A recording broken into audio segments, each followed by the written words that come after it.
ባው በዚህ ጋር ሴትዮ ድንቅጡ ባሌ ጄኔራል ገሌ ነው። ልጆች እንደዚህ አይነት አሉኝ። እንደዚህ ሆኜ ነው እንዲህ አይነት በሽታ ነው ያለብኝ። እሳቸው ቢያገኙ ይፈውሱኛል። እባክህ በመጡ ጊዜ እርዱኝ። እባክህ በመጣ ጊዜ እርዳኝ። እባክህ አሳዘነች እንጂ ሴትዮ ይበላታል አልኩኝና እኔ በእኔ ቤት በቃ ደግ መሆኔ ነው፣ ጻድቅ መሆኔ ነው። እንደው እግዚአብሔር እናንተ እነ ደጀኔ እኔን የሰራችሁኝ እናንተ እነ ዳንኤል ክብረት እነ ሰለሞን ሙሉጌታ እነ ብርሃኑ ጎበና እኔ እዛ እውነት ተምሬያለሁ ብዬ መጥቼ እናታችን ልንገርሻው ይሁላ ደርሶብሽ ነው የምትድኚው። እዚህ ምንም ድነት አታገኝም፣ ምንም ፈውስ አታገኝም። መኪናሽን ነው የሚያሸጡሽ፣ ቤትሽን ነው የሚያሰጡሽ። በቃ እኔ ፈለገ ይምጣ ብዬ ነው የምነግርሽ።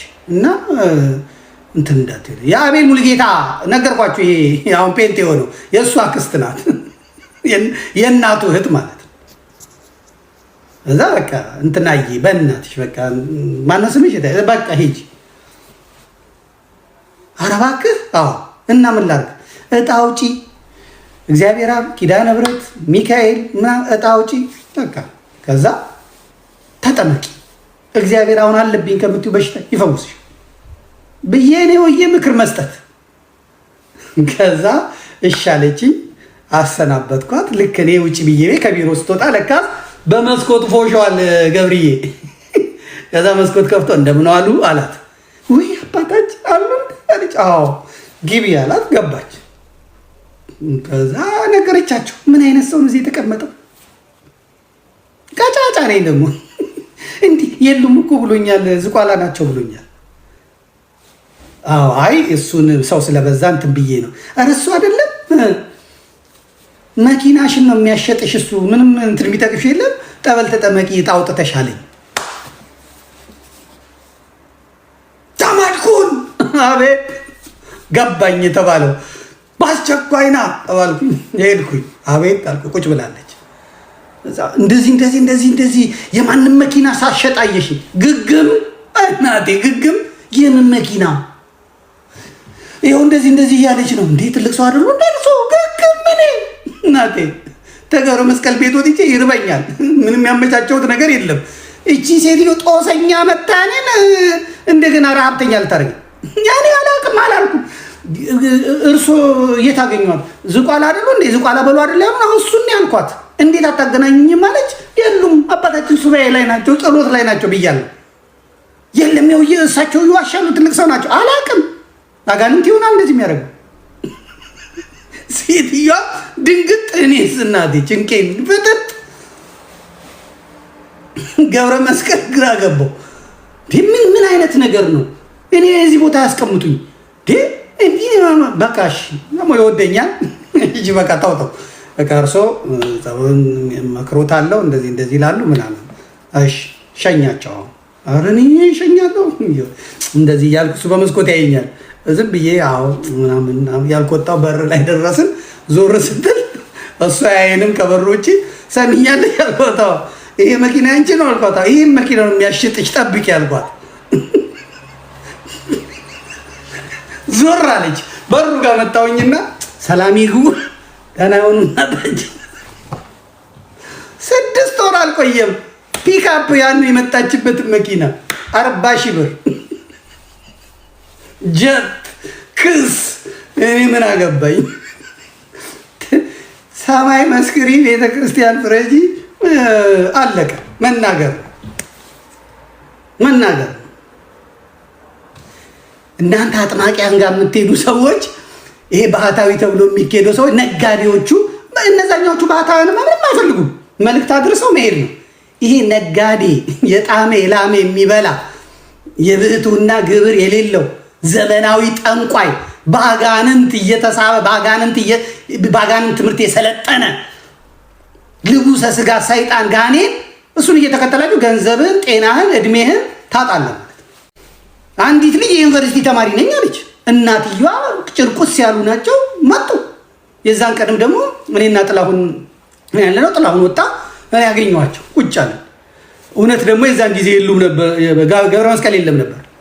እናትየው አስተምሬ ልጄ ዩኒቨርሲቲ ገብታ በመጦሪያ ጊዜ 6 ዓመት ነው 7ኛው ዓመቷ ላይ ይኸው አይኗ ተዘጋ። አባታችን ቢዳስሱልኝ ትድናለች አሉ። ልጅቷን ሳያት ቆንጆዬ ልጅ ምታሳሳ እናትየዋ ጭርቁስ ያለች አሳዘነችኝ። እግዚአብሔር በሚያውቀው እሳቸው የሉም ግን በቃ በዚህ ቀን ኑ አልኳቸው። እሺ መጡ።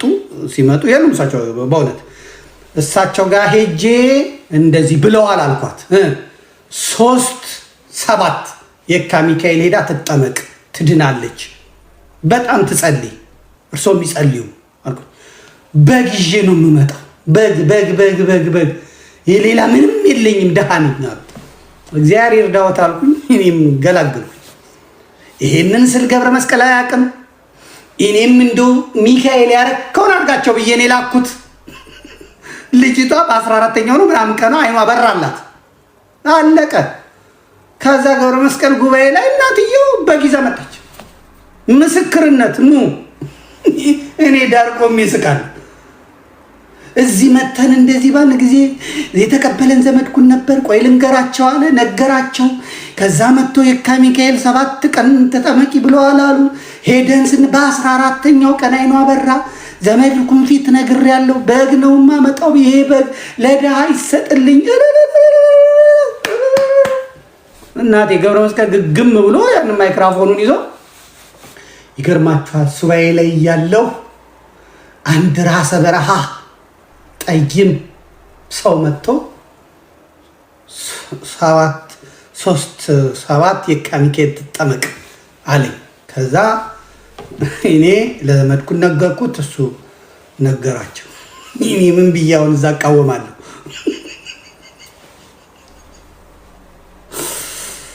እኔ በዛ ነገር ብቀጥል አሁን እኔ እዚህ የአስረስ ማረይና የዮሐንስ ሙጬ መጫወቻ አልሆንም ነበር በእውነት። በዛ አካባቢ ብቀጥል እኔ ከግርማ በላይ እንዴት እሰራ ነበር። ምክንያቱም አሰራሩን አቅ ነበር። እኔ እንዴት ሙልጩን እንደምታወጣው ይህንን ህዝብ አጋንን ታስወጣላለሁ ብለህ ተቤት ታሰጥቷለህ። አለቀ። ሰይጣን አራግፍላለሁ ብለህ ኪሱን ታራግፈዋለህ። አንተ ፏ ብለህ ትኖራለህ። ደግሞ የሚያገቡት ሴት ራሱ 3-4 ነው የሚያገቡት። የተጠመቁ እስላሞች በሏቸው።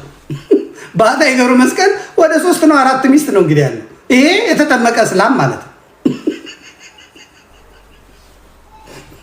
ከዛ ታቦት ይዳስሳል፣ መቅደስ ይገባል፣ ለጳጳሳቱ ገንዘብ ይሰጣቸዋል፣ ብር ይሰጣቸዋል። ብፁዕ አባታችን ምናምን ይባላል እበት።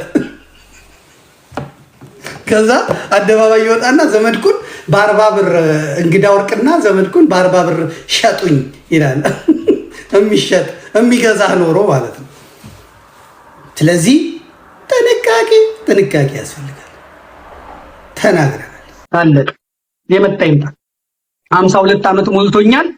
ታሪክ ሰርተን እናልፋለን። ስትልኩ አውቃለሁ። አባቶቼ ብለው ነው እንጂ በፎቶዬ በምስሌ በስሜ በምኔ የአጋንንት መዓት የአየር አጋንንት መዓት ስትልኩ ትውላላችሁ፣ ታድራላችሁ። ቅጽሬ በእሳት ፈንጅ የታጠረ ስለሆነ በአባቶቼ ጸሎት የታጠረ ስለሆነ አልጠየቅም። ሄሎ አክሊለ ገብርኤል፣ አቤት። ሴቷ ልጅህ በፈተና ላይ እንደዚህ ትጨነቃለች። አዎ አባቶቼ እንደዚህ ሆኖ አይዞሽ በላ፣ ይሄን አድርግ ዳይ አለን ሰራዊት ይሉኛል። እናቷ ደም እንባ ታለቅሳለች። ልጄ ሄዳ ፈተና ላይ ስትቀመጥ በቃ ቤተሰቡ እንዲበጠበጥ እኔ አገልግሎቴን እንዳቆም እዛ አባቶቼ ሳልነግራቸው የኔ አባቶች የኔ ቅዱሳን እንኳንም ኦርቶዶክስ ሆንኩ፣ እንኳንም የተዋህዶ ልጅ ሆንኩ። አክሊለ ገብርኤል እንደዚህ ሆነዋል። አዎ አይዞኝ። ይሄው ወንዱም ልጄ ዩኒቨርሲቲ ገባ፣ ሴቷም ልጄ ፈተና ላይ ስትደርስ እንደዚህ እያደረገች ትጨነቅ የነበረውን ተንበርከኪ ብለዋት አባቶቼ፣ ተንበርከኪ። ስልክ ስፒከር ላይ ተቀባ። ጸሎተ ማርያም ተደግሞ፣ አቡነ ዘበሰማያት ተደግሞ፣ ተደራጅተው የላኩትን አጋንንት ተደራጅተው አባቶቼ ብትንትኑ እናስ በማግስቱ ትምህርት ቤቱ ተጨንቆ ጎበዟ ልጄ እስከ መጨረሻው ጠብቀዋት የሚያደርጉትን አጥተው ፈረንጆቹ በጥቂት ዓመታት ውስጥ ሰዓት የሆነች ልጅን ሽባ ሊያደርጓት አይቻልማ፣ አይቻልም።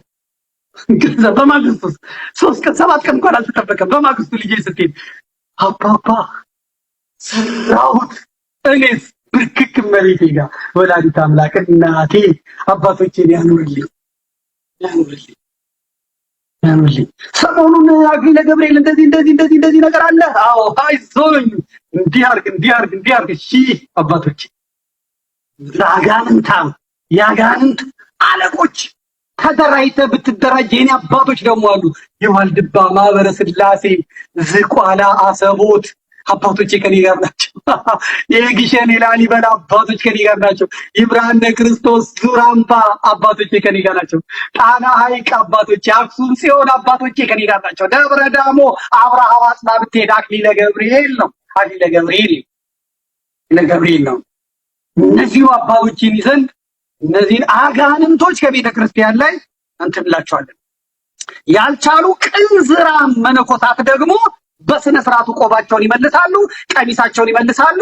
በስነ ስርዓቱ አግብተው ወልደው ይኖራሉ፣ ስራቸውን እየሰሩ። ቤተ ክርስቲያን ተጠግቶ በቆብ ስር ዝሙት፣ በቆብ ስር ግልሙትና ማመንዘር የለም።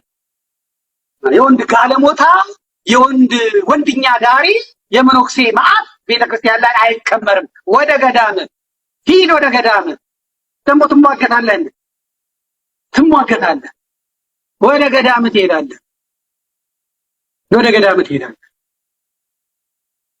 ትሄዳለህ። አታራቁተን እንቀጥላለን። አባ ሩፋኤል የሰራውን ወንጀል ይናገራሉ። ቀጥልልኝ። ይህ የጠጣው